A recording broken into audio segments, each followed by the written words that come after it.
আসসালামু আলাইকুম। এখন শুনবেন সংবাদ শিরোনাম।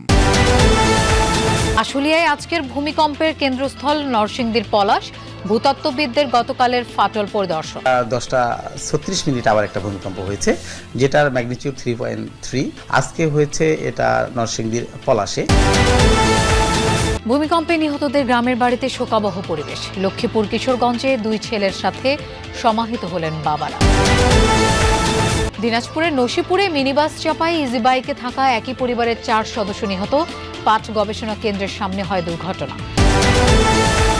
অতিমাত্রার ভূমিকম্পে টাঙ্গাইলের মধুপুরে টেকটনিক প্লেট বিপর্যয়ের শঙ্কা। অপরিকল্পিত ভবনের কারণে ঘটতে পারে বড় দুর্যোগ। এমন জায়গা আছে যেখানে পায়ে হাঁটার রাস্তা না, এনে 5তলা বিল্ডিং। এমার্জেন্সি এইসব রাস্তা ক্লিয়ার দরকার। ঘন ঘন ভবন হওয়ার কারণে এটা যে কোনো মুহূর্তে এটা ধসে যেতে পারে। আসসালামু আলাইকুম। এতক্ষণ শুনছিলেন সংবাদ শিরোনাম, এখন শুনবেন বিস্তারিত। শুক্রবারের শক্তিশালী কম্পনের পর 24 ঘন্টা না যেতেই আবারও ভূমিকম্প।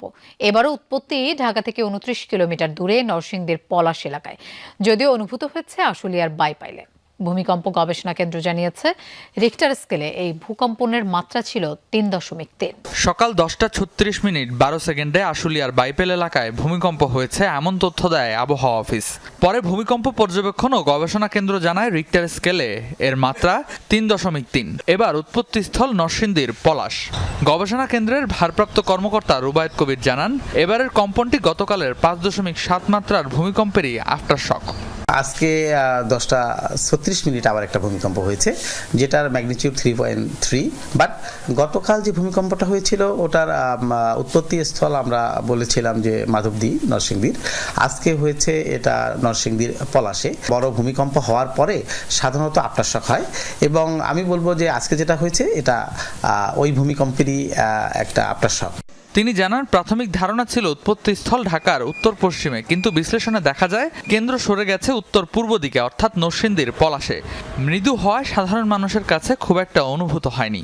আমরা যে কালকে যে দৃশ্যটা দেখছি, ওই দৃশ্যটা ঘুমো থাকলেও লাগে যখন আবার আইতেছে।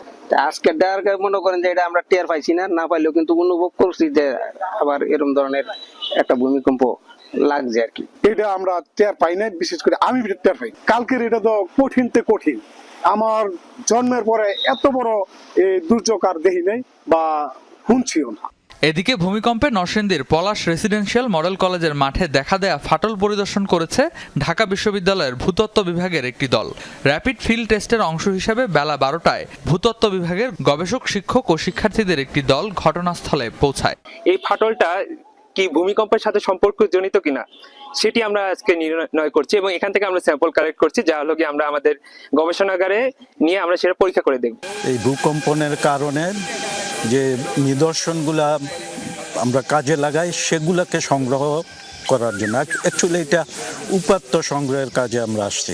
রাজধানীর বংশালে ভূমিকম্পে ভবনের ধসে পড়া রেলিংয়ের আঘাতে নিহত বাবা ছেলে আব্দুর রহিম ও রিমনের দাফন সম্পন্ন হয়েছে লক্ষ্মীপুরের নিজ গ্রামে। কিশোরগঞ্জের পাকুন্দিয়ায় পারিবারিক কবরস্থানে সমাহিত করা হয় আরেক পিতাপুত্র দেলোয়ার হোসেন ও তার ছেলে ওমরকে। এছাড়া স্যার সলিমুল্লাহ মেডিকেল কলেজ হাসপাতালের শিক্ষার্থী রাফির শেষ ঠিকানাও হয়েছে বগুড়ায় নিজ গ্রামের বাড়িতে। রাজধানীর বংশালে মাংস কিনতে বাবা আব্দুর রহিমের সাথে দোকানে গিয়েছিল 13 বছরের ছোট্ট রিমন। শুক্রবারের ভূমিকম্পে ভবনের ধসে পড়া রেলিংয়ের আঘাতে সেখানেই মৃত্যু হয় তাদের। গ্রামের বাড়ি লক্ষ্মীপুরে মরদেহ পৌঁছালে আর্তনাদ করে ছুটে আসেন স্বজনরা। বাড়ি থেকে বাবা ছেলের মরদেহ নামানোর পর শোকে স্তব্ধ হয়ে পড়ে চারদিক। পরে বেলা 9টায় সদর উপজেলার বশিকপুর গ্রামে আস সুন্নাহ মাদ্রাসা ও মসজিদ কমপ্লেক্স মাঠে হয় তাদের জানাজা। এরপর পারিবারিক কবরস্থানে সমাহিত করা হয় পিতা পুত্রকে। আমার ভাই গতকালকে সকাল 10:15 সময় বাসা থেকে বের হয়। ভূমিকম্প হয় 10:36 কি 37। তখন আমার ভাই এবং আমার বাতিজা 2জন স্পট ডেটে মারা যায়। গতকালকে যে ঘটনাটি ঘটছে এটা অত্যন্ত মর্মান্তিক ঘটনা, আমরা আশা করব ভবিষ্যতে যাতে এই ধরনের ঘটনা না ঘটে। ভূমিকম্পের সময় নরসিংদী পলাশের গাবতলী এলাকায় পরিবারের সাথেই ছিলেন দেলোয়ার হোসেন। এ সময় একতলা ভবনের সিলিং ধসে গুরুতর আহত হন দেলোয়ার ও ছেলে ওমর। পরে উদ্ধার করে ঢাকা মেডিকেলে নেওয়া হলে চিকিৎসাধীন অবস্থায় মৃত্যু হয় তাদের। এরপর নরসিংদীতে প্রথম নামাজে জানাজা হয় বাবা ছেলের। পরবর্তীতে কিশোরগঞ্জের পাকুন্দিয়ায় দ্বিতীয় নামাজে জানাজা শেষে পারিবারিক কবরস্থানে দাফন করা হয় দেলোয়ার হোসেন ও তার ছেলে ওমরকে। টাঙ্গাইল শহরে প্রশাসনের উদাসীনতায় বাড়ছে অনুমোদনহীন বহুতল ভবনের সংখ্যা। স্থানীয়দের অভিযোগ, বিভিন্ন দফতরে একাধিকবার বিষয়টি জানানো হলেও কার্যত কোনো পদক্ষেপই চোখে পড়েনি তাদের। এদিকে অতিমাত্রার ভূমিকম্পে মধুপুরের টেকটনিক প্লেটটি ক্ষতিগ্রস্তের শঙ্কায় রয়েছেন স্থানীয়রা। অপরিকল্পিত ভবনের কারণে তৈরি হতে পারে বড় কোনো সংকট। এই চিত্র টাঙ্গাইল জেলার শহরের সাবালিয়ায় গড়ে উঠছে একের পর এক বহুতল ভবন। এর মধ্যে একতা টাওয়ার একটি। এলাকাবাসীর অভিযোগ, কাগজে কলমে 13 তলার অনুমোদন থাকলেও ভবনটি নির্মিত হয়েছে 18 তলা পর্যন্ত। নকশা বহির্ভূত প্রায় 40,000 স্কোয়ার ফিট জায়গা। একতা টাওয়ারের বিরুদ্ধে আমরা একটা অভিযোগ করছিলাম, পূর্বে অভিযোগ করা হয়েছিল, কিন্তু অভিযোগের কোনো কাজ হয় নাই। 40-50,000 স্কোয়ার ফিট এক্সট্রা তারা ভবন নির্মাণ করছে। এই ক্ষেত্রে আমরা সাবালিয়াবাসী ঝুঁকির মধ্যে আছি। পূর্বে অনেক দুর্ঘটনা ঘটছে, রাস্তাঘাটে অনেক সমস্যা হইতেছে এবং কিছু গলি আছে যেখানে মানুষ মারা গেলে আমরা লাশ বাইর করতে পারি না। টাওয়ার মালিক পক্ষের দাবি, প্রথমে জেলা প্রশাসকের কার্যালয় এবং পরবর্তীতে পৌরসভা থেকে অনুমোদন নিয়ে ভবন নির্মাণের কাজ শুরু করেন তারা। দিনাজপুর রংপুর মহাসড়কের খোসালপুর এলাকায় সড়ক দুর্ঘটনায় একই পরিবারের 4 জনের মৃত্যু হয়েছে। পরিবারের 9 সদস্য ইজি বাইকে করে কান্তনগর রাসমেলায় যাচ্ছিলেন। পথে মিনিবাসের ধাক্কায় ঘটনাস্থলে প্রাণ যায় 3 জনের, হাসপাতালে মারা যান আরও 1 জন। ঘাতক বাসটিকে জব্দ করেছে পুলিশ। দিনাজপুর রংপুর মহাসড়কের খোসালপুর সিসিটিভি ফুটেজে দেখা যায় দ্রুতগতির যাত্রীবাহী মিনিবাস সজোরে একটি ইজি বাইককে ধাক্কা দেয়। সাথে সাথেই দুমড়ে মুচড়ে যায় ছোট বাহনটি। মুহূর্তেই নিভে যায় 3 জনের জীবন প্রদীপ। প্রত্যক্ষদর্শীরা জানায়, মকবুল হোসেনের পরিবারের 9 সদস্য ইজি বাইকে কান্তনগর রাসমেলায় যাচ্ছিলেন।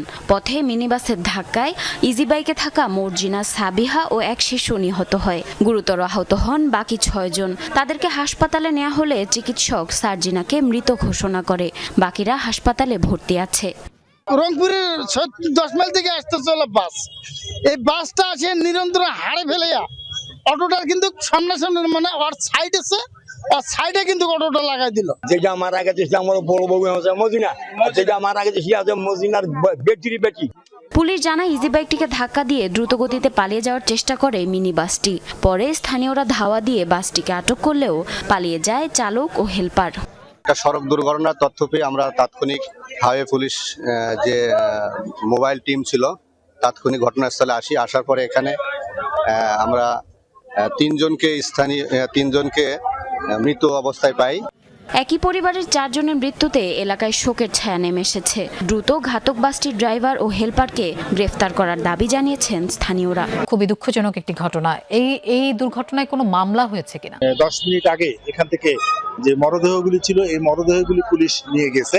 আমরা পুলিশের সাথে কথা বলার চেষ্টা করেছি, তারা বলেছে এখন আমরা এগুলো নিয়ে যাই, আমরা আসলে মামলার প্রস্তুতি চলছে।